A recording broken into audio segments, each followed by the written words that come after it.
Praise the lord. September 8వ తేదీ 2024. ఈరోజు దేవుని వాగ్దానం. బాధలో నుండి ఆయన నిన్ను తప్పించి. యోబు 36వ అధ్యాయం 16వ వచనం. యోబు తన జీవితంలో ఎన్నో బాధలను అనుభవించాడు. తనకున్న ఆస్తి కోల్పోయాడు, స్నేహితుల్ని కోల్పోయాడు, ఆరోగ్యం కోల్పోయాడు, పిల్లల్ని కోల్పోయాడు. అయినప్పటికీ బాధలో కూడా విశ్వాసముతో, నిరీక్షణతో దేవుని వైపు చూశాడు. దేవుడు తనకున్న బాధలన్నిటి నుంచి యోబుని కాపాడి రెండింతలుగా దేవుడు యోబుని ఆశీర్వదించాడు. ఈరోజు మన జీవితంలో ఉన్న బాధ ఏదైనప్పటికీ మనం నమ్ముకున్న దేవుడు మనల్ని విడిచిపెట్టడు.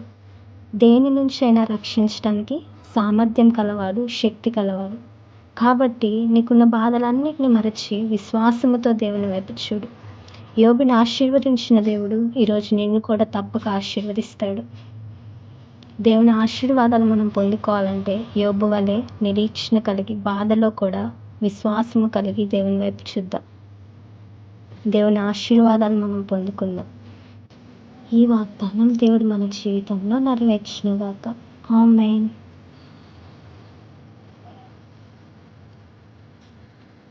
God bless you.